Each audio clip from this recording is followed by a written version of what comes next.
Hopefully, should all be good.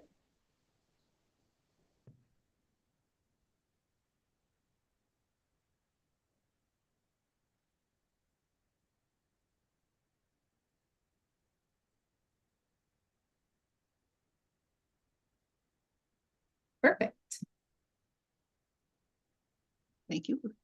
Of course.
Good morning, everyone, and welcome to the January Early Childhood Recommendations Panel meeting. My name is Cornelia Stevens. I'm the Executive Director of Top Early Learning Centers in Wichita, Kansas, and have the honor and privilege of serving as the chair of the recommendations panel. Our panel members, we'd like to thank you for serving Kansas children and families in all of our state's early care and education professionals. This is a remote meeting, and so the meeting materials for today are posted on the panel meetings webpage on the Children's Cabinet website at kschildrenscabinet.org. Panel members will clearly identify themselves when they begin to speak, and you have the option of using the raise hand feature to show that you're ready to share, just to make sure that either Lindsay or I don't forget or don't pass you by if you have something that you'd like to share. For today's agenda, we are going to approve the January agenda. We are going to approve the December meeting minutes that were already sent out to panel members. We do not have anybody for the Kansas Open Forum, but I'll have an opportunity to share more about that in case we have anyone interested in sharing with the panel. We'll hear an update on the All In for Kansas strategic plan, an overview of the Kansas ASQ. We'll have reports from our work group, so start working on, if you haven't already, kind of preparing what you'd like to share with everyone and giving updates on the work that you've done thus far in your work groups. Bright spots. So this is your notice. Start thinking of bright spots or anything that you would like to share of wonderful things going on within your organization or within the state or community or whatnot that you want to share with panel members.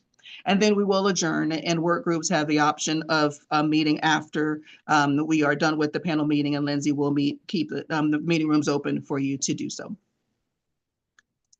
So the first thing is going to be the approval of our January agenda. So the agenda was sent out, and if there are no adjustments to the agenda, may I have a motion to approve the January agenda as presented? This is Natalie McLean. I'll make a motion to approve the agenda as presented. Thank you, Natalie. May I have a second? This is Maritas. I second. Thank you, Maritas. All of those in favor, thumbs up.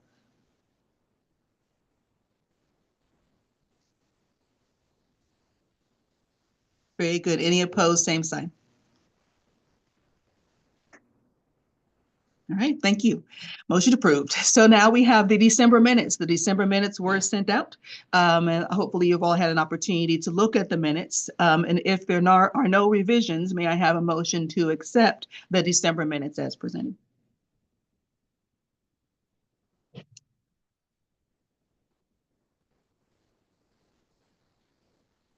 This is Brenda Bandy with the Kansas Breastfeeding Coalition. I make a motion to accept the December minutes as presented.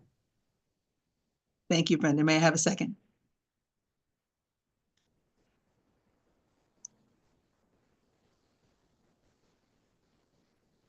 This is Dana with KCSL. I will second that motion. Thank you, Dana. All those in favor, thumbs up.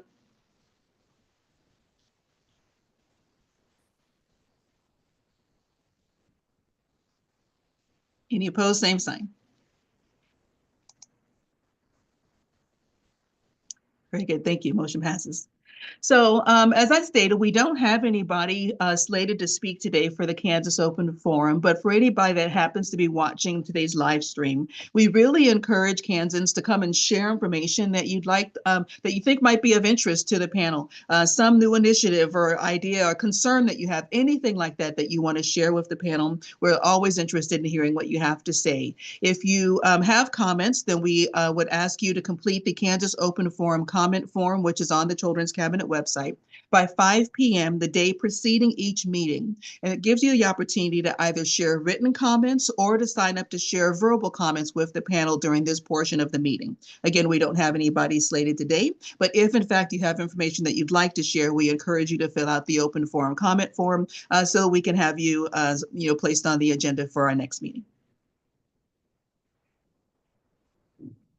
First on our agenda today, we have Megan Kluth, who is going to give an update on the All In for Kansas strategic plan. Nope, we have Sarah Gardner, who is going to give the update for the All In for Kansas strategic plan.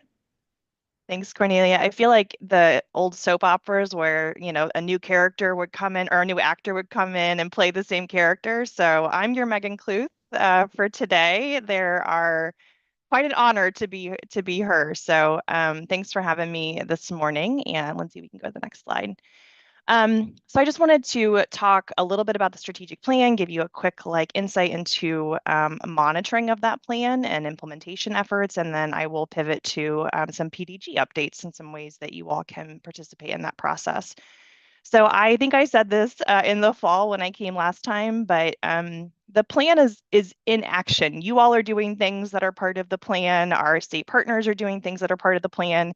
It's more about how are we monitoring and then transparently coming back and sharing with people the successes that are being had so that you all can learn from each other, that we can highlight those bright spots and also call out where we have challenges or sticky points. So we are actively building that tracker is what I'm calling it. It will be pretty basic. It will be on the All In for Kansas Kids website where the strategic plan is now. I'm just putting a plug. If you all have different ideas about ways that you have seen this kind of transparent monitoring process shared, if you do something at your organization, if something exists within your community that you're like, this really works for us, I would love to borrow your ideas and use those as well. Otherwise, we are really focused on a pretty simple table and form that you all can filter and sort and be able to see and use in your work. So stay tuned for that and also share your ideas. The second thing related to the strategic plan is, and this is fortunately PDG funded, but there is a specific action. It is in Pillar 1, which is around the ecosystem, Goal 3.1, and it really calls for our state to co-create indicators of quality. And what are we going to collectively work towards around a couple of different things? And I've listed some on here: family engagement, healthy child development, workforce development, and I mean workforce across the early childhood ecosystem, program quality, again, across the early childhood ecosystem, and then family well-being. A lot of you, in fact, I would say most of you already have some indicator of quality that you strive for in your work. We would love to have some consistent indicators across some of these areas that we can convey to all folks in the state so that everyone is kind of rowing in the same direction. Doesn't mean that you're changing the work that you're doing. It just means that we're able to speak more holistically about quality across the state, knowing that there are nuances and differences. So our PDG grant, what we wrote into that was really co-creating these indicators of quality, whether they be data points that we strive for, X percentage of kids do X percentage of things, or it's more qualitative. It feels more like we know it when we see it, and here's how we would describe what quality looks like in our programs. Here's what we would describe the benchmark that we as a state strive for. So when we say the best state to raise a child, what does that look like in family engagement? What does that look like in workforce supports? What does that look like in program quality? So we're going to be putting a questionnaire to help solicit some of these ideas, either things that you're already doing from a quality indicator tracking perspective or ideas that you have. And then we're going to be building out a little bit of an approach to talk to governance groups, engage with communities a little bit more so that it truly is a co-creation process. And the goal is really just to have something everyone can point to and say, we know that's where we're going. And that's what we hope, that's what we can all say quality looks like in our work. So stay tuned for that also, but also reach out to me if you have ideas or things that you're like, we're already doing this, Sarah, I don't need to recreate the wheel here. I would love to hear it and capture it all from you all. So that's my strategic plan update, Lindsay.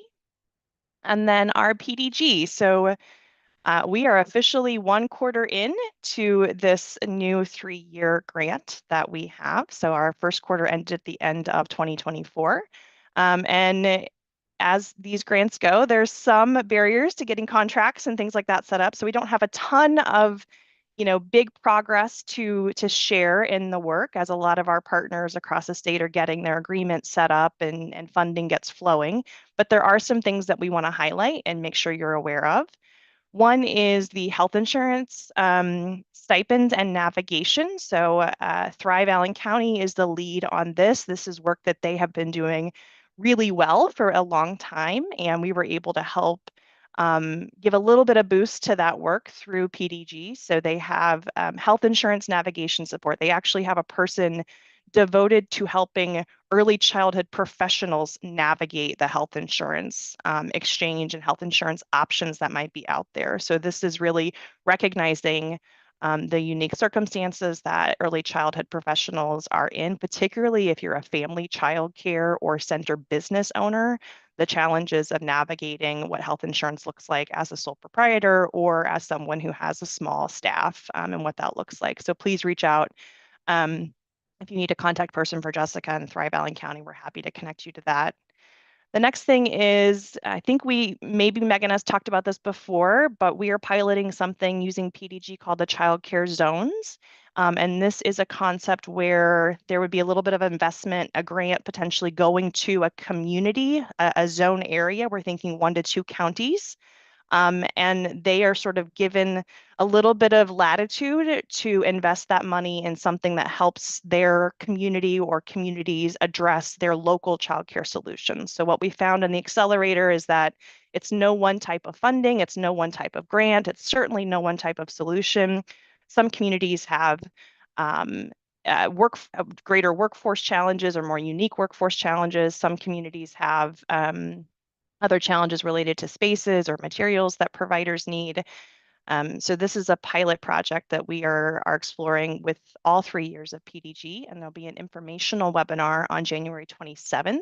There is a midday webinar, so during the quote unquote working day, and then there's also an evening session webinar. So that date, but there will be 2 different options to attend. So this is really for childcare champions at the community level. And it's not specific to a program. So I just want to be very clear. This is about a holistic community-wide approach to childcare and not a very specific single program. Next thing to update on is there's 2 childcare regional roundtables. This is coming out of the Childcare Systems Improvement Team, or SIT, as you see on here, that we lovingly call it. The SIT team is supported by KDHE, and this is the team that really looks at childcare licensing and provides some recommendations and guidance around how to improve childcare licensing. These roundtables are open to everybody in the community. So childcare licensing is certainly the lens that which they come in with, but expecting that it's difficult to put it's difficult to put parameters around what folks want to share related to childcare in their community. So please share the word if you are in the Topeka area or Wichita area. Those are the dates. These are evening sessions and they are in-person sessions. I don't believe there's a virtual option for these right now. So, but these are opportunities to share directly your bright spots, your challenges, your very present concerns that you have related to childcare and childcare licensing with the KDHE folks. We are excited that PDG is continuing to support the build out of CAPE, which is, of course, our workforce registry for early childhood professionals in Kansas, including migrating the Links to Quality online platform to the CAPE portal. So there is work happening every single minute of every day, it feels like, on this project. So major kudos to the team at Casito, particularly Haley, who leads that work, and then also Kelly and the folks at Childcare Aware who are doing the Links to Quality. So lots of stuff happening there. We will be launching a Future Fellows cohort using PDG, very focused on early childhood. So this, in the past, we've had 3 years of cohorts, and the cohorts have been very broad in terms of the sectors invited. We've had business leaders, higher education, government. We are using PDG funds to focus this really on an early childhood cohort. So these are folks, it's essentially a 1-year commitment. It's an opportunity to learn from other early childhood leaders in your area with a lens of learning about futures and foresight skills, about how you think about, okay, what's in 10 years, what does our early childhood system look like? In 30 years, maybe, what does our early childhood system look like? And how do we build those future planning skills and then bring that back to the challenges of today? So a new cohort specifically focused on early childhood. We really want to engage public sector in this because so much movement happens in the public sector. But there will be opportunities for folks to apply for the first cohort coming soon, and then there will be 2 additional years throughout PDG, and it's usually about 10 folks that get selected for the cohort. So I'm certainly happy to share more with folks who are interested. And then the last thing is we have on the books now, it'll be early May. I don't have the exact dates, but there will be 2 regional care conferences held in Northwest and Southwest Kansas. I believe Northwest one will be in Hayes, Southwest one will be in Garden.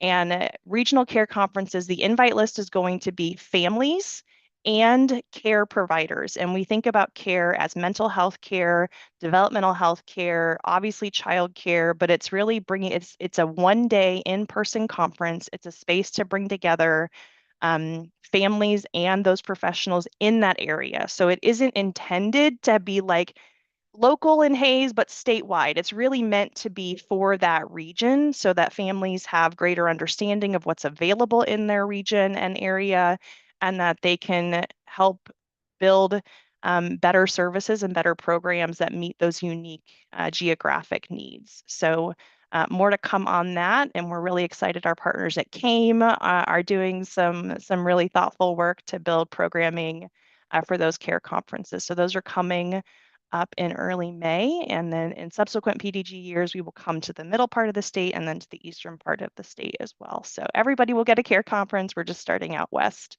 in year 1.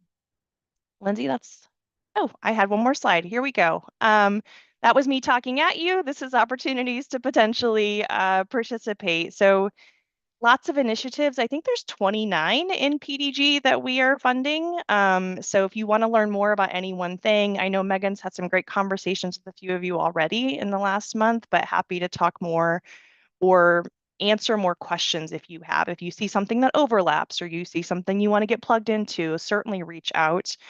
We try to keep these updates high level, but there is lots more to share, and we're happy to do that as you're interested.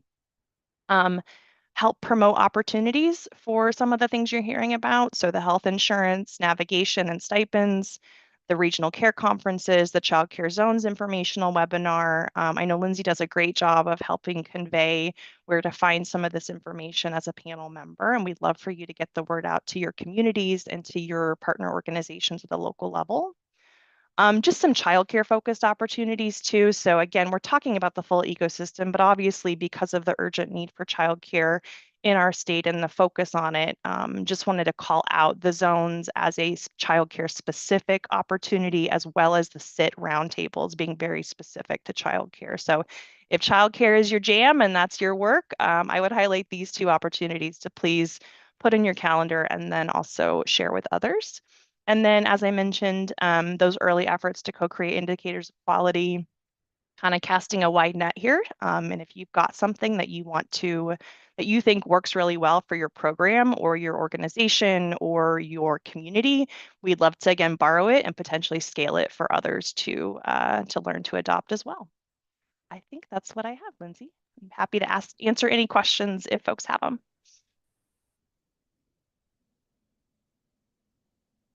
Thank you for that update, Sarah. Does anybody have any questions?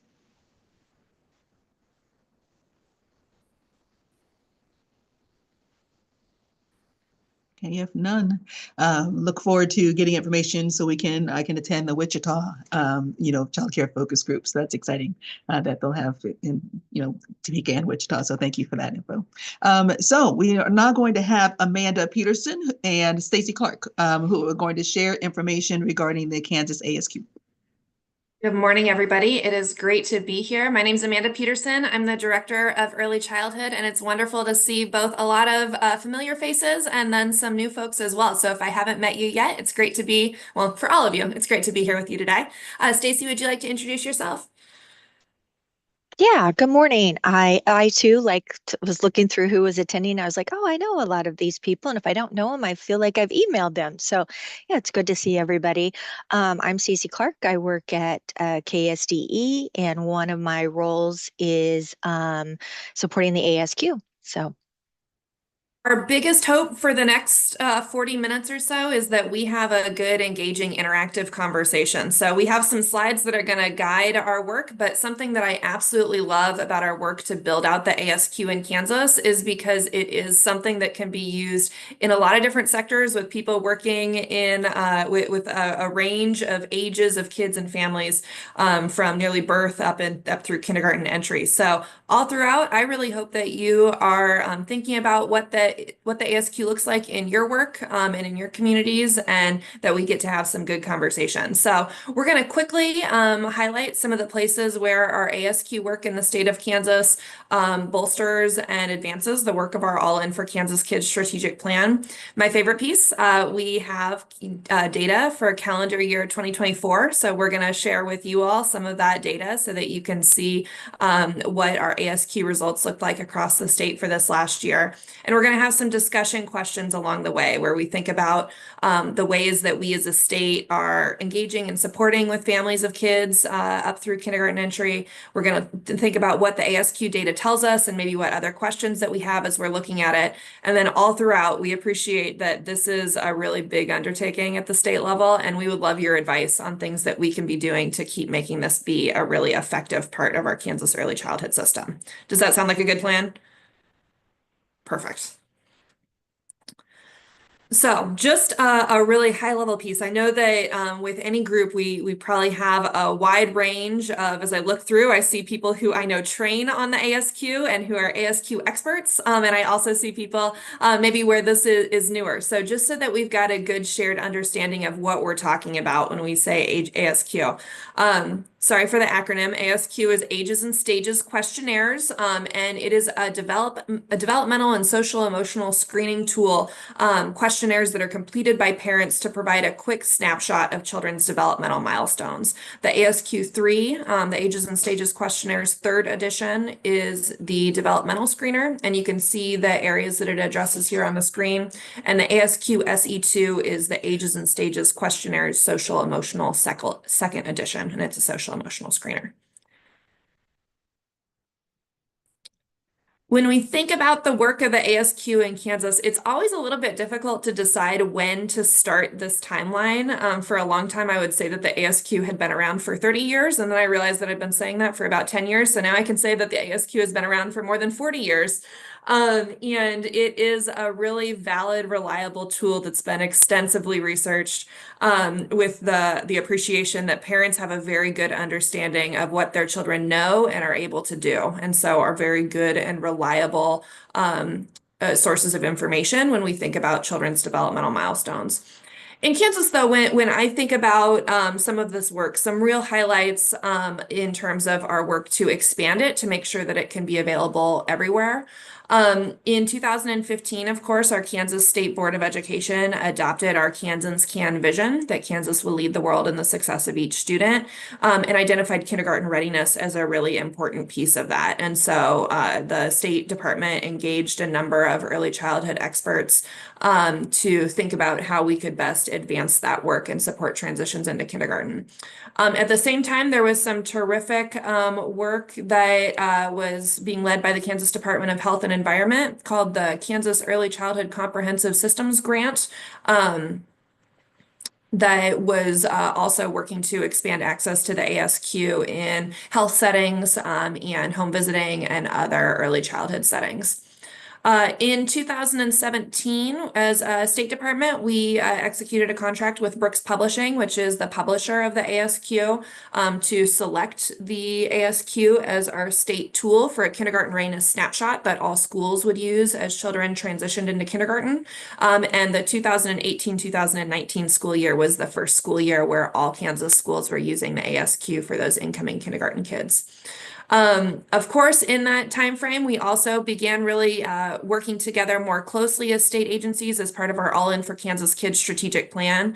And as part of that work, as part of those extensive needs assessments, something that we heard as we were visiting with early childhood professionals and communities across the state is that there was wide variance in terms of access to the ASQ, that where you lived really determined the extent to which your community had access to valid, reliable screening tools. And so we started to think about how we could level the playing field a little bit and make sure that there could be some common access to the ASQ across Kansas.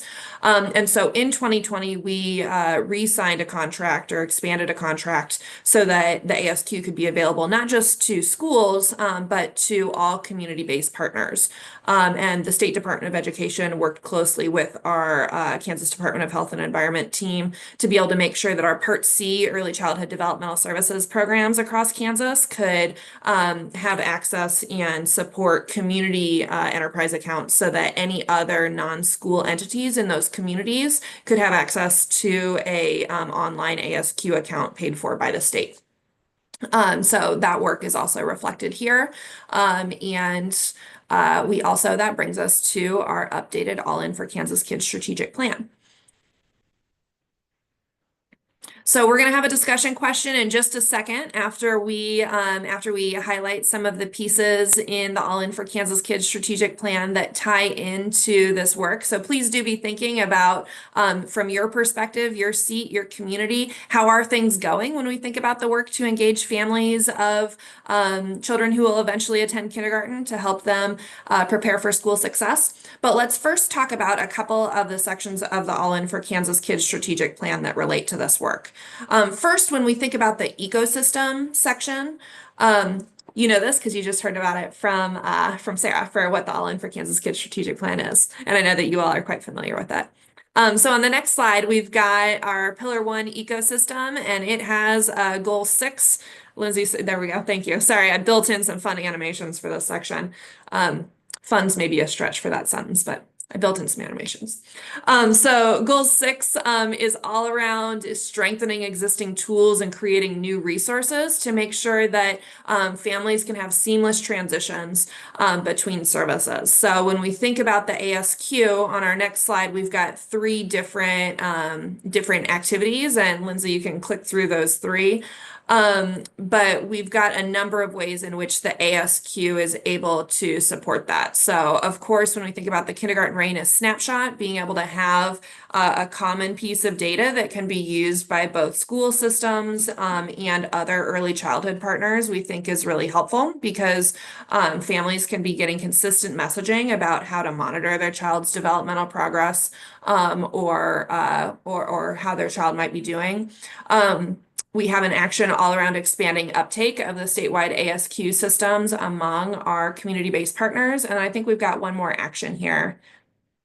Yep. And then we also want to make sure that we are just generally have good solid practices in place as it relates to routine screening, referral, and reimbursements when appropriate to make sure that we are addressing some of those geographic disparities that I talked about earlier.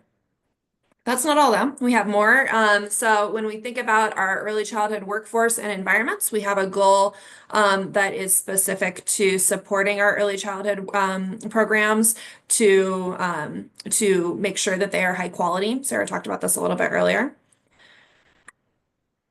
And so we have an action specific to supporting local networks, including local interagency coordinating councils to champion and increase family provider access to the state ASQ. And I might put Stacy on the spot. So part of Stacy's role is to support the state interagency coordinating council and to support our local ICCs. And Stacy, there are some funding and some opportunities for local ICCs to get support in this work. Yes?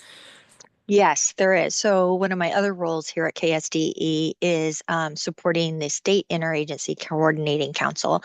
And right now we're offering $2,000 grants to each of the local interagency coordinating councils, or LICCs, we call them, to do more engagement with families and get their feedback on not just Part C services in their community, but all types of services that support families and young children. And so we're excited about that.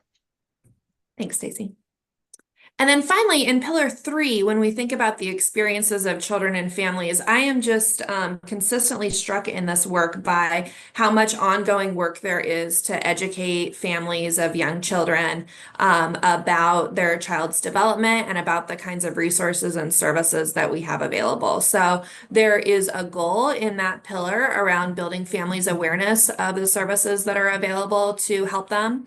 And there's 2 actions here. So distributing information about healthy development and screening within programs, and co-creating and publicizing resources to help families understand healthy development milestones and how to request screening services. Because we know that a huge part of the power of the ASQ is that it is something that is completed by parents and then something where a professional will visit with a parent to talk to them about the results and about what that might mean for their child's development. So that was a lot of me talking after I promised that this was going to be a good discussion-oriented conversation. So I'm really curious as we are thinking about our ASQ work in Kansas, when we're thinking about the ways that we're engaging families of young kids in supporting their development. How would you say we are doing? Are we moving in the right direction? What kinds of things are you seeing in your community or in your work? Go ahead, Karen. It's good to see you. It's nice to see you too. And I'm a big fan of the ASQ. Our I think our first exposure for families is probably through parents as teachers, because they routinely use it. And then now that we have funding for 3-year-old preschool as well as 4-year-old preschool, the completion of ASQ is a component of that.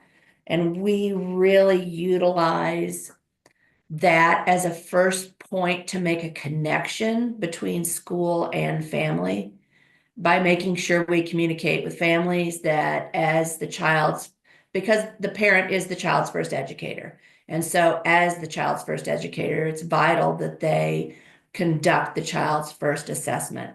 And we then can use the ASQ to help educate parents on developmental stages and to guide conversations between parents and educators on parent concerns or teacher concerns. Thank you, Karen. I appreciate it.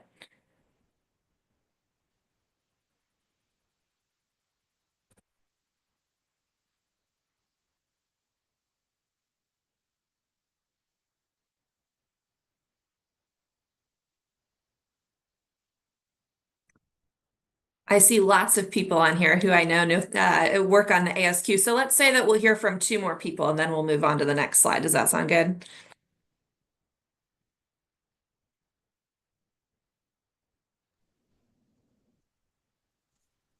For us, I would say that the ASQ has been helpful especially as we are trying to identify our kids early on.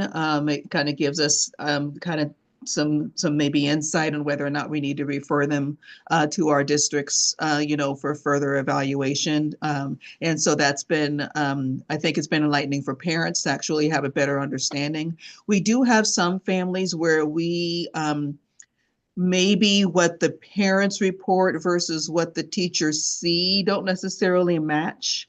And so we see that happening, and but that gives us the opportunity to talk to the parent and kind of explain what their responses are versus what we're seeing, and maybe revisit their responses. But we do have that happen occasionally, not always. I mean, more often than not. Of course, the parents know the kids, right? But we do have some where maybe it's a little bit different than maybe what we're seeing in the classroom, but that gives more opportunities for engaging the family. That gives more opportunities for us to talk to them about, what we're seeing, and let's revisit the results. So let's kind of walk through, the assessments or whatnot to see what's going on. But I think that our parents actually appreciate, getting the results and really knowing where their kids are developmentally and social emotionally. And so I think that it's been, I see success, with it. And even in the opportunities where there's challenge, it gives us, as I said, the ability to connect more with families. And so that's helpful too. And Karen, I think you have a thought about that. Well, more of a thought for Sarah, perhaps to consider that childcare facilities, family home, group home, a quality indicator might be that we are seeing a percentage of ASQs collected by all students in those environments. The extent to which screening is occurring. That's a good idea, Karen. Maritas, it's good to see you. Thank you. I think Karen answered part of my question. My question, I don't work with ASQ. I am trying to learn more about ASQ.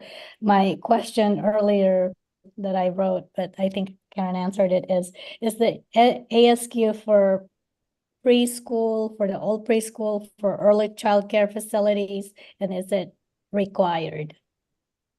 That's a great question. So the ASQ can be completed as early as 1 month of age. Am I right about that, Stacy?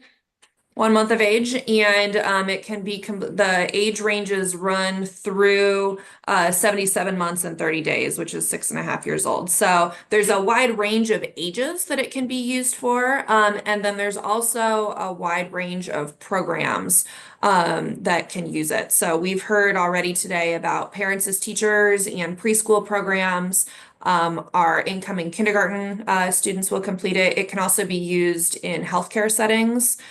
So either with primary care provider or in more of a public health setting. So it really is quite broad in terms of the range, and then different programs will have different requirements in terms of the extent to which they should be screening. So a lot of programs have a lot of preschool programs, for example, have a requirement that a developmental screening should occur within the first several weeks of enrollment, but will give local programs the ability to pick their own valid and reliable tool. It is required for incoming kindergarten students in Kansas. Janine, would you like to go next? Yeah, we've used the ASQ in our childcare programs in Marion County for quite a long time.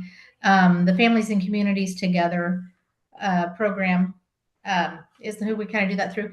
And the challenge I guess I've seen is the change from when we used to do the paper ones. We, as providers, we got to see those then and be able to have that communication with the parents. Now that they've gone to the digital ones and the online, we've lost that ability to see them in the way that the way that it works or something. And so then we don't have that, we're not getting that feedback to know what to talk to the parents about or what to follow up on that we used to have. And so That's really good feedback to hear, Janine. And let's plan for Stacy and you to connect after this so that we can think about how we can support, because there are advantages to using the ASQ online in terms of being able to make some pieces more streamlined, but anytime that there's a change in process, sometimes there's hiccups along the way. And so know that it is possible in ASQ online, and actually is what we would recommend is what should be happening for once the family completes the questionnaire, to be able to print their responses or save their responses as a PDF and then share that back in the same way that we might use to share print copies. And similarly, there should be some closing of the loops so that once families submit the questionnaire, somebody is looking at them to be able to say, here's the results and let's send it back. But it sounds like in your community, maybe as that shift has occurred, there's been some changes in how those processes are working. That's not uncommon that we hear, but we do want to make sure that we find a way to address it. Yeah, because the online has made it a lot easier as far as we're not chasing them down of, having to repetitively, do you have this done yet? It's due tomorrow, it's due tomorrow, Well, and my favorite pieces, maybe this is silly, but being able to take out the math component, right? Not needing to calculate a child's age and not needing to go through and count out the scores. Not that it's hard math, but it's just nice to have the computer be able to do it for you. So, Yes. but yeah, let's make sure we connect because obviously if we can't see the results, it's not terribly valuable.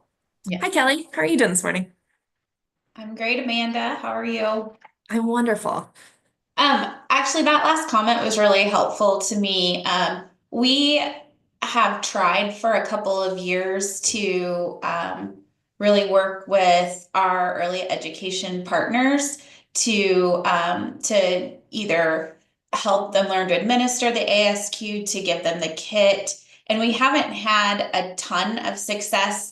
Although I do want to say in Shawnee County, our child care aware program works with several, so they have a lot of success. But I was just curious if if people across the state are hearing what are the challenges that our early education partners are having in administering. We did a little experiment this fall where we tried to approach child cares and offer to screen for them, where we printed off the screenings, we scored, we contacted the families, and we had a lot of success with that. I didn't know if that was easier because it was already printed or because, I'm making a lot of assumptions as to why it was easier. And I was just curious if people around the state have discussed with childcare partners who aren't screening, what are the barriers that they're facing?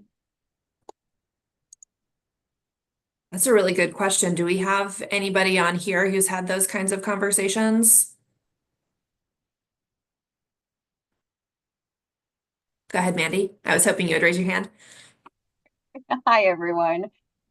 So whenever we do one of our professional development trainings, we always let our providers know that we offer the ASQ as a resource. I know that I've had some specialists actually go out to a childcare program and set up a table and stop the parents as they're picking up their children and just saying, hey, like, this is what we're offering. And, are you interested? So they have managed to get a lot of feedback back from that. I do have a coordinator who sits on the Early Childhood Directors Organization. So she contacts the directors. She knows a lot of them. So she contacts them and is always offering this service. And we have a lot of programs that are taking advantage of it. We do have our smaller family childcare programs that do it. But because we have those connections with the larger centers, it has been really, really easy for us to get in there and help them, go through that process. We offer to do it for them. It does make it easier that we can do everything, through the database and whatnot. We actually created a QR code and then, typed up a letter and everything to send home with the families. This way they could, at the end of the day go, oh yeah, I forgot I have that, but it's easily accessible because there's that QR code. So like I said, we've had a lot of really good success in completing these ASQs. And I, for one, wish that I would have known about it when I was in a classroom, because I think it has been one of the most beneficial tools we could offer to our community. Thanks, Mandy. And Karen, I saw you came off mute. Yeah, and Mandy, I love the QR code. I'm going to add that. We've always just provided the link. But because this is a parent completed tool, we are always careful to be there with our computers, with our Chromebooks, and offer a time when new enrolled parents can come and complete that with somebody who's experienced with it. So to kind of help guide them that first time and because it gives some parents some anxiety, and knowing that they have a professional there by them definitely helps get that first one going. And once you get them started, then by the time they get to kindergarten, they've done it 3 or 4 times and they are good to go. Well, Karen, just to let you know, QR Code Monkey can make the QR code for you for free. Just throwing that out there. And that approach is one that we've seen in a couple of communities. I know that the Part C program, I believe that the Part C programs in both the Johnson County and Emporia areas have created like flyers or postcards that they can have in the community that have the QR code, where a family doesn't necessarily already need to be connected to a program or enrolled in a program. If they have concerns about their child's development, they can complete it. And then because that captures their contact information, staff are able to review it and follow up with the family to be able to have that conversation. Perfect. Well, I'm so excited that we had some good conversation here. Lindsay, I think that it makes sense for us to skip a couple of slides. So you all will have in the PowerPoint materials some more information about this information specific to kindergarten, but if we can skip to the Help Me Grow slide. There we go. So, as I said, we've got lots of different people who are working on this from a lot of different seats. And I wanted to share with you all some information from Madeline Wagner, who is the child health consultant at the Kansas Department of Health and Environment. She had another meeting this morning, but she's a helpful person to know when we're thinking about Help Me Grow Kansas, which is work to help make sure that we've got a coordinated system in the state that can help support children's developmental health. So as one of those preschool development grant projects that Sarah talked about, Help Me Grow Kansas is going to be developing and expanding what they're calling books, balls, and blocks, which will be screening events where families will have the ability to come and complete the ASQ and then also receive information and resources and referral support. So good in-person opportunities. Those are going to begin piloting in 2025 with childcare programs. And if you're interested in learning more about that or sharing feedback, I would highly recommend that you reach out to Madeline Wagner, and her email address is there on the slide. I would also highlight that the KDHE Maternal and Child Health team is hosting a series of webinars on the third Thursday of the month from 1:30 to 2:30 p.m. And the February 20th one is going to be all about the ASQ. This is actually really exciting work. The Community Health Center of Southeast Kansas is a really large health system.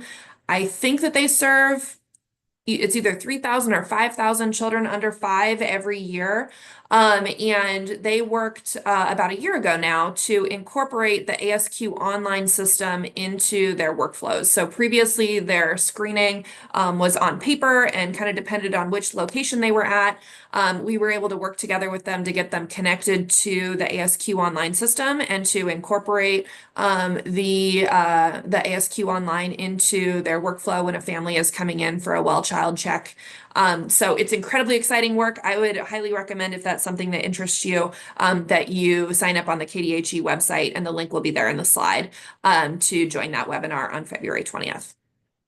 We also have some training opportunities coming up. So when Kelly asked about barriers to screening, I think that sometimes just lack of understanding or lack of confidence in your own knowledge as a professional about what the ASQ is can be a barrier.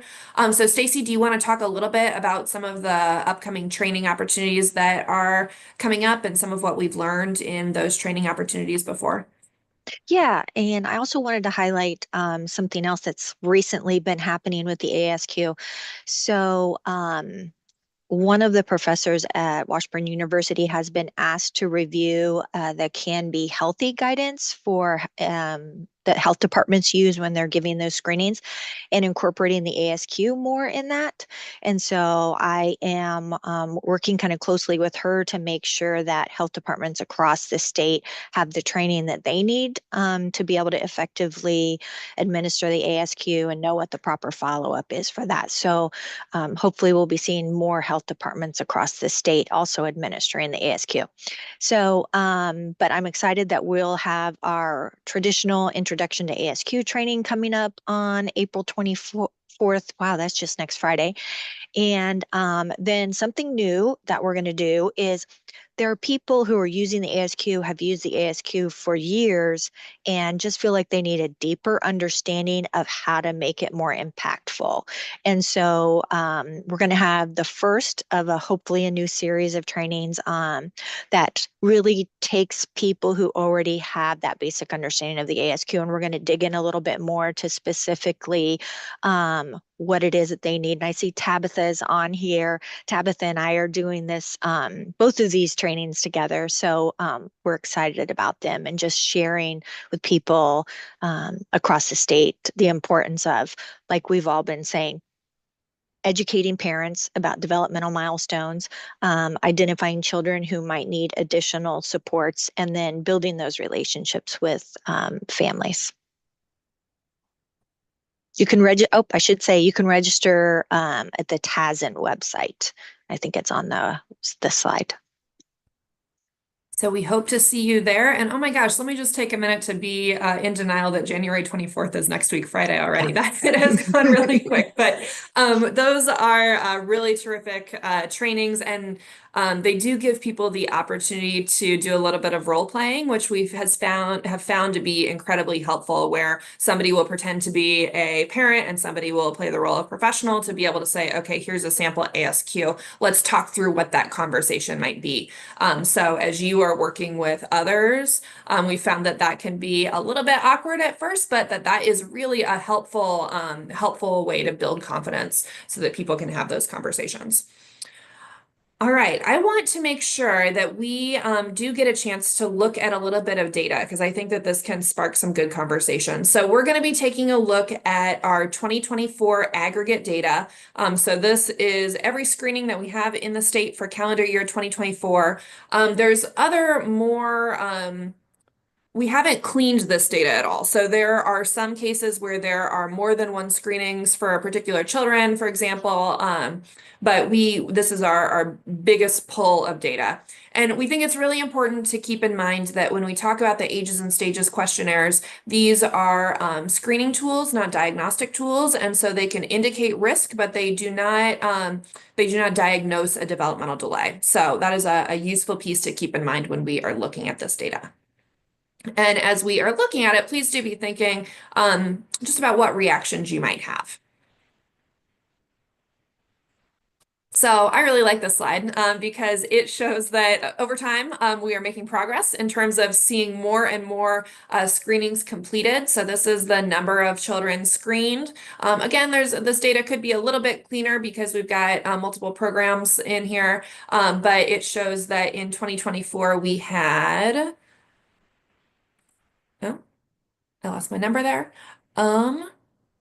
In 2024, we had nearly 59,000 ASQ3 screenings completed and nearly 50,000 ASQ SE2 screenings completed in the statewide ASQ online account.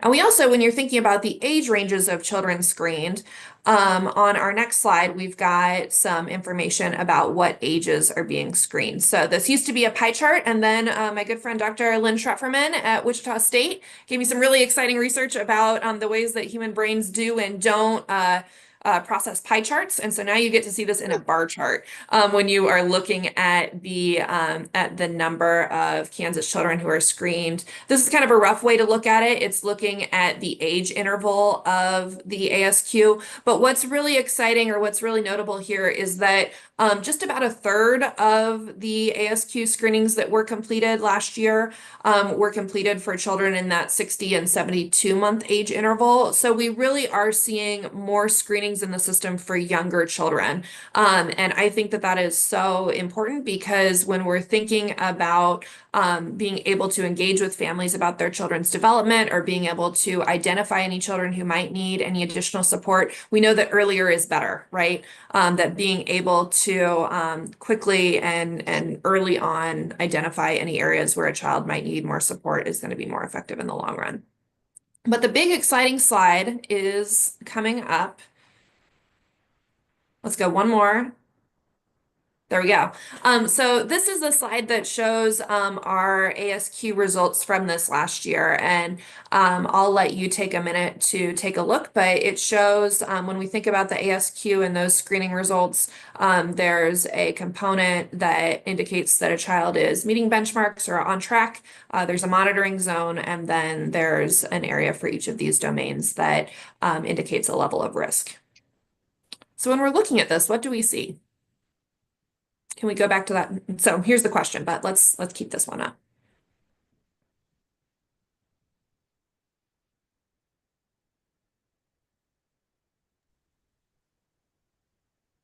I'm not trying to trick anybody with this question. I note that your data is very similar to the data that I collect just in our 300 kids that we screen. And that is that we see fine motor as an area of concern. I see some nods elsewhere on the screen.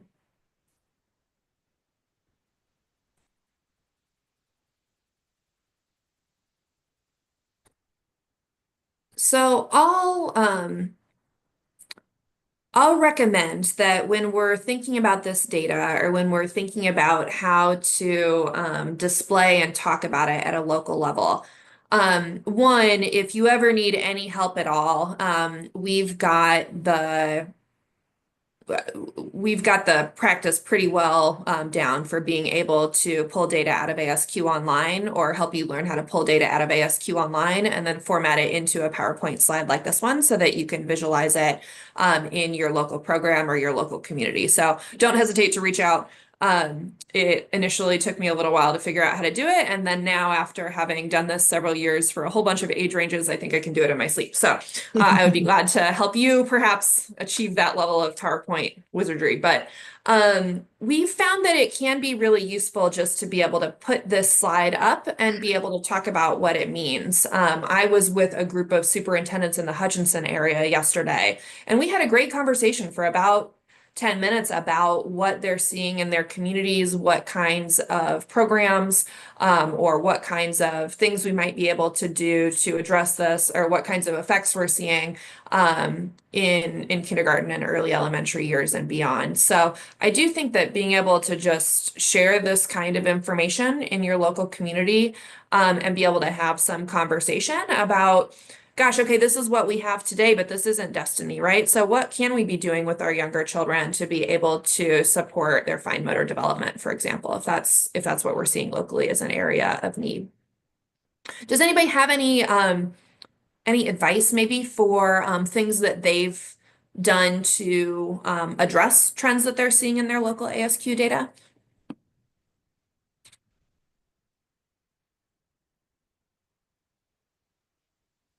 So one of the things that we do when we're working with providers is we use that activities book. So if we find that there's a particular age range, and fine motor, we're definitely seeing that a lot too. We'll print off that particular page in that book and give a copy to both the provider and the family, and give the family a copy of the summary, so that they both can collaborate on, working on the same thing. So it's not just the provider doing one thing and the family doing something else. So that's how we try to bridge that little gap. We will also go out and do what we call mini learning experiences. So they're just a very tiny little lesson plan that we'll go out and talk through while we're doing activities with the provider, kind of doing that coaching while we're doing the activities and explaining to them we picked this particular activity because we noticed that the scores were a little lower in this particular area. The kids also really enjoy having somebody else come out and do activities with them. So we take that as that moment to, get to play with kids too. But that's just a few things that we do to help support this development. Thank you, Mandy. And Karen, I saw you nodding along there. Yeah, that's awesome. We have a ASQ tracking form. So each center and each classroom gets their own ASQ tracking form. And what it does is lists out who was at risk, communication, gross motor, fine motor, each of the areas, and then says we see that way you can track, like one child might be at risk in every area, so that child needs individuals help.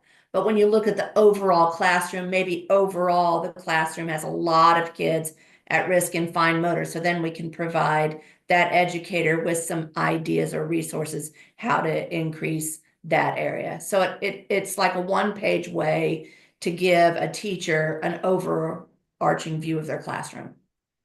That's really interesting. Go ahead, Stacy. I was just going to add, yeah, I'm glad that Mandy brought up the activity book because I've been sharing that information with other centers around the state too. And they have said that it's very useful to have those pages just as they have new people hired to help them have quality engagement activities that they can do with the children, whether the child was identified as being low in that area or not. They're just overall high quality developmental activities for the children. And they're simple activities, they're easy to read, and they've been helpful for their new hires who don't have a lot of background in early childhood. So if anybody's listening and they're thinking, oh my gosh, where can I get access to these wonderful activities? One, I would put in a plug for next Friday's Intro to ASQ training or the follow-up training in March. But two, the website agesandstages.com/KS includes tons of free resources that are available.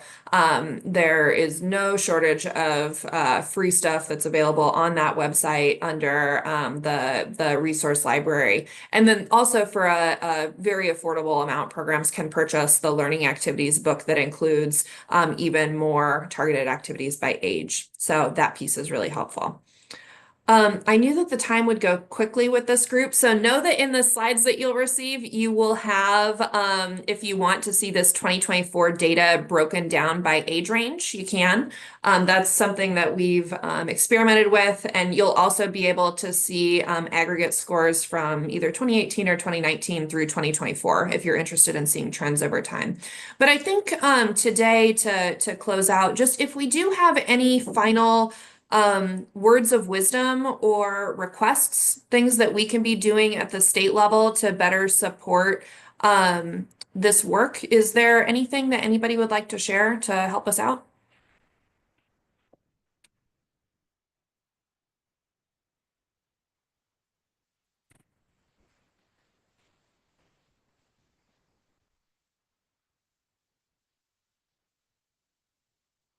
Well, know that we appreciate that anytime that we implement a really big new system like this, or anytime we make a change, that we appreciate that there are learning opportunities and hiccups along the way. So please do reach out to me and to Stacy as there are things happening with the ASQ locally that are not working as well as they could. Janine will definitely be following up with you to make sure that we can talk through how to make sure that providers are able to see results and use that information in a positive way.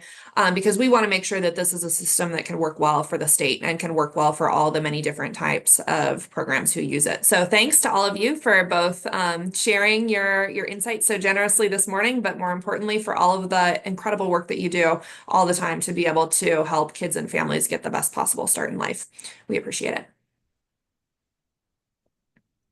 Thank you so much, Amanda and Stacy, for sharing information. It's awesome being able to look at the graph of where we were versus how many kids, are getting screened now. Like that visual is pretty impressive in terms of like the data we're collecting, but more importantly, the children, who were potentially screening ahead of time and getting them, as you said, helping them get the right start and get services early on. And so this is a great initiative for Kansas. So thank you. All right, so we have a work group report. So we have opportunities for a spokesperson from each work group to share updates on what's going on. So we'll start with a representative from the Family Friendly Workplaces work group. Good morning. Thank you, Cornelia. This is Brenda Bandy with the Kansas Breastfeeding Coalition, speaking on behalf of our family-friendly workplace work group. We had the opportunity since the last meeting to talk with a representative from North Carolina's Family Forward Certification Program. And we learned a lot about their rationale and their process for establishing that program and looking back, things that they might have done differently. So we definitely are benefiting from their experience, and we'll be talking about that as a group. A couple of us could have attended that meeting, and we'll be sharing out with the rest of the group. So we continue to make progress doing an assessment of what's already out there nationally so that we can bring the very best practices to Kansas and build the best. I said breast because that's what we talk about all the time, breastfeeding. But we want to bring the very best practices back to Kansas so that we can make sure that a family-friendly designation in Kansas is significant and meaningful. So thank you. Very good. Any questions for Brenda or anyone in that work group? If none, we'll have a spokesperson from the exit interviews work group. Good morning, everyone. This is Stephanie Wiggins. Not much of an update for the group today. We did not meet last month just because of the busy holiday season, but we are looking forward to looking at some data from the most recent workforce survey, as well as bringing in a few partners for collaboration within the next couple of months that as we look forward to finalizing that exit survey and then making plans for distributing and then looking at policies and procedures for data gathering and ability to analyze that data.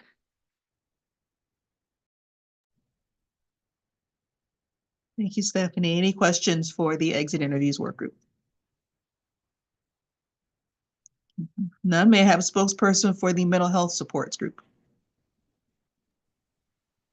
Hi, this is Marie Trikel, and I'll speak on behalf of the mental health work group.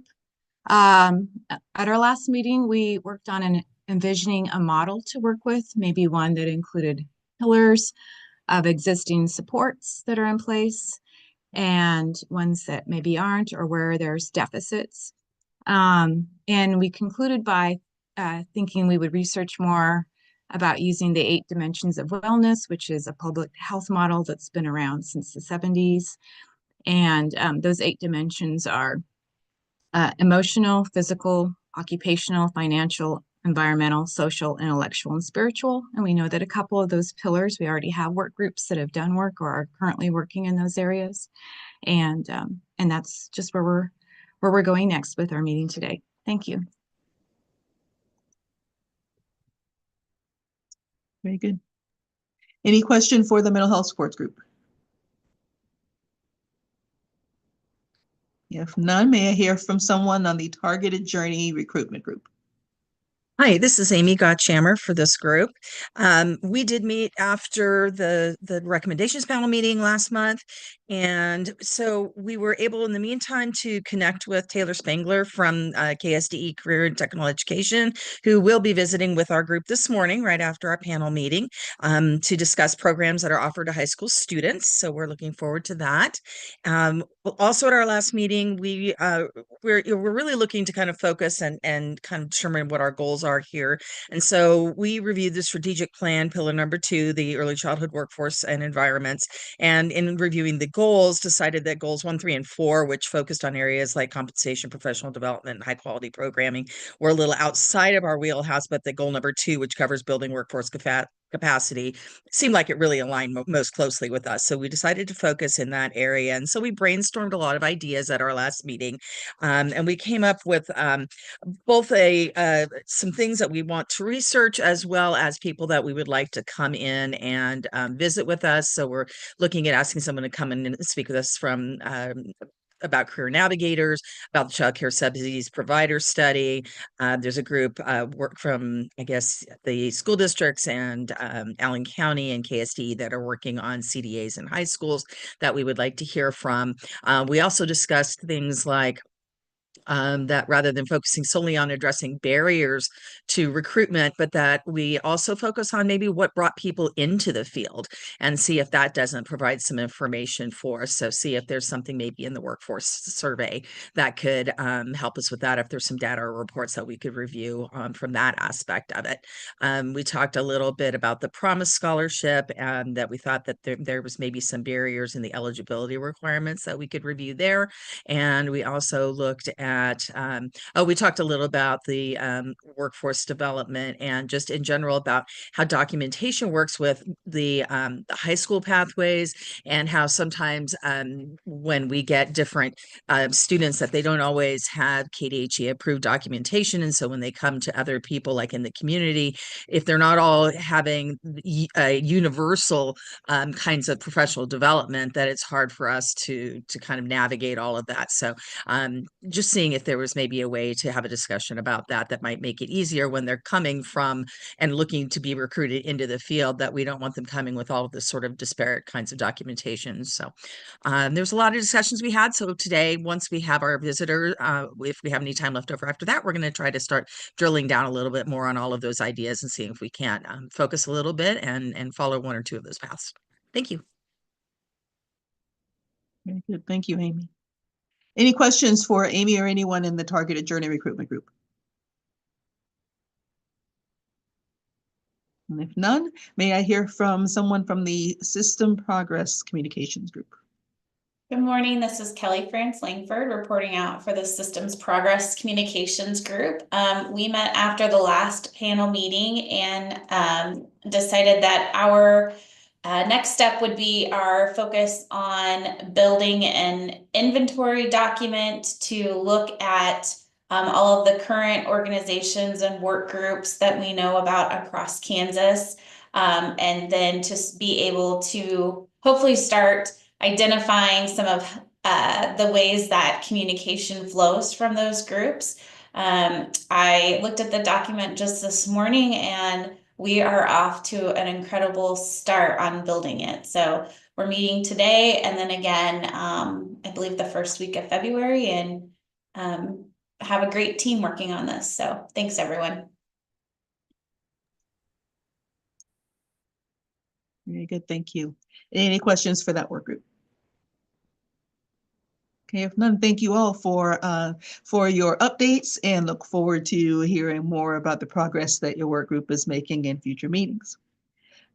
Just wanted to give you all a heads up, if you aren't already aware, that on February the 5th, there will be an Early Childhood Advocacy Day in Topeka from 8 o'clock to 3 o'clock. That gives the opportunity to network with other early childhood advocates and meet with lawmakers. Lunch is going to be provided. They had 150 spots available, and I actually just checked, and they have filled all of the 150 slots. And so hopefully you are already registered to go, and if not, then again, all of the 150 slots are taken, and so that's great that they have that many people that are going to go up and advocate. There's over 30 new lawmakers, this year, and so they're wanting to make sure that we give opportunities to share information about the importance of work that we do in early childhood.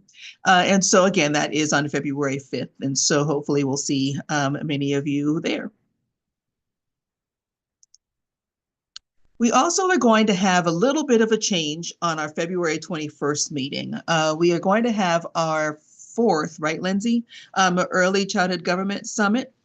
And so this is going to be during our regularly scheduled panel meeting, but work groups will have the option to meet following the summit. Even though we won't have a traditional panel meeting, you will have the option of still having your work group meeting after the summit if you choose to.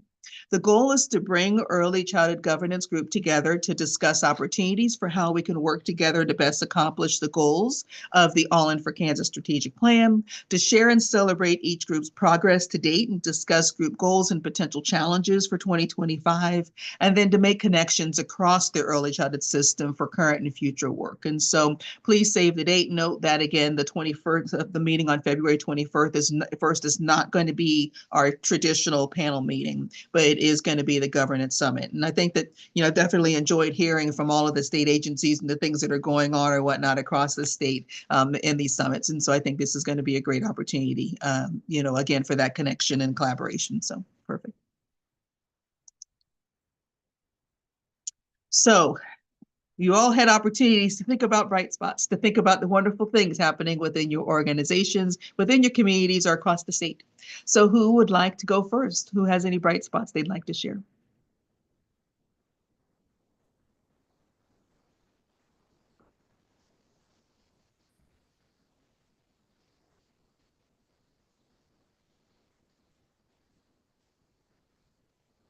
Yes, Brenda. Yes. So I wanted to share with this work group. Oh, I'm Brenda Bandy with the Kansas Breastfeeding Coalition. There is a new group that is formed in Kansas called Paid Leave for All Kansans. And they are bringing information and education to our state about what a state-run paid family and medical leave program might look like. And if you're interested in this, they are collecting stories. Specifically, they're interested in childcare providers who have experience on the difference between caring for newborns at, say, 6 weeks of age versus those that come into care when they are 4 or 6 months of age, and what that difference looks like in the childcare setting, so that they can begin to educate others and policymakers about the benefit of having families be able to stay home with their little ones in those early weeks. So I'll drop into the chat so they can be shared in the notes information about this group and their story collection. Very good. Thank you. Dana? Thank you. Dana Book with the Kansas Children's Service League. And thank you, Brenda. I knew I couldn't be the only one with something to share. So I am part of a 5-member training team with the Kansas Children's Service League. A lot of you are probably aware of our website that lists all of our trainings. We have first quarter is up and open for registration. There are 40 trainings, I think I counted this morning, still remaining for the first quarter. And that is only the virtual trainings that are offered at no cost.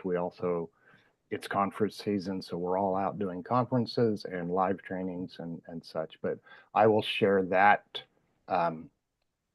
link with Lindsay so we can share it out in follow-up email. But it's on the KCSL website, kcsl.org. Thank you. Very good. Thank you, Dana. Any other bright spots?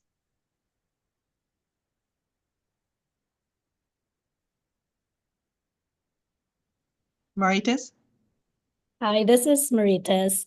I just want to say thank you for the information today from Dana and Brenda. I want to share that if your centers or your organization want information about accommodations or information about visual impairments, or if you have any kids in your area with visual impairments, the Family Infant Toddler Services at the Kansas State School for the Blind can do a free presentation or webinar in your area.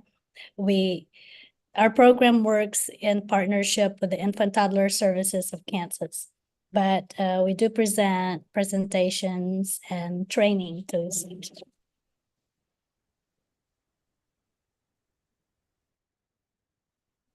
Thank you, Maritas.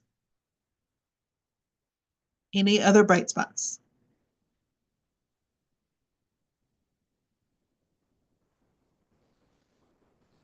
Yes, Christy. Hello, my name is Christy Smith, and I'm a Child Care Aware of Kansas. I was hoping Talia would jump on here because she's really part of this rock star group, but I just wanted to share that we have a Go team in place, and that Go team, yay, she came off camera. Thank you, Talia. However, we have been reimagining what our Go team looks like. So Go team really is trying to tackle those challenges in communities. And so proud of the work that Talia did, Jenna, and obviously Amanda, to go in and support a provider in Pittsburgh who was getting some pushback from her community out of basic things such as the childcare is too noisy. There's going to be too much traffic there. And they did a phenomenal job, and happy to say that they did great. And the childcare provider was able to stay in place with her program and her business with the concessions that she needed to stop her hours at 5 p.m. So think about that continual challenge, but at least we solved that one. But one of the good discoveries that I would say that they found is the disconnect between that local community and what the regulations are versus what KDHE regulations are. So we have some work to still do. But what was great is it caught the attention when they looked at data to say how many childcare programs have been opened or tried to open within this time frame. And that number was extremely small. So it gave that commission group the opportunity to say, whoa, how do we tackle our childcare issues when this is a significant barrier? So just a shout out, Talia, I don't know if you want to holler at some more, but they did a phenomenal job. So again, Go Team works. We're ready to get it going. So if you have any challenges, definitely let us know and we'll pull that team together.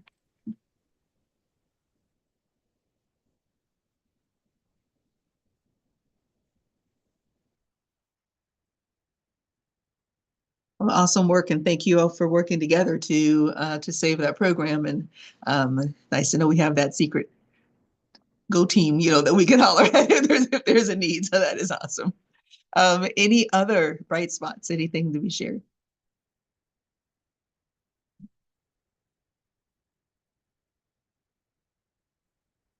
My alter ego is a superhero, so I imagine like this is like the Avengers coming to rescue, whatever, like these team of people who are coming to be able to stand up and advocate and support. And so again, that's pretty amazing. Thank you.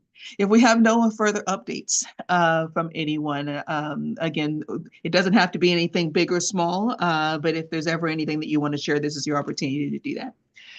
Remember that there is a post-meeting survey that is going to be sent out, so you have an opportunity to give feedback regarding the meeting or whatnot to Lindsay and her team. The next Children's Cabinet and Trust Fund meeting is February 7th from 9 to 12. It is a live stream meeting on the Kansas Children's Cabinet and Trust Fund YouTube page. We are, as I mentioned earlier, the Early Childhood Government Summit is on February the 21st at 9 o'clock. And then our next actual Early Childhood Recommendations panel meeting is going to be on March 28th at 9 o'clock. So if we have nothing else to add, we're going to go on ahead and take about a 10-minute break. This will give you an opportunity to stretch, refill your coffee cups, etc.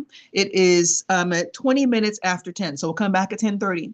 And the breakout rooms will be open and available for anybody that is meeting. If not, then we look forward to seeing you all on February 21st at the Governance Summit. You guys have a wonderful weekend. Stay warm. Apparently, we have a cold front coming through, so stay warm this weekend. Take care. Bye, everyone.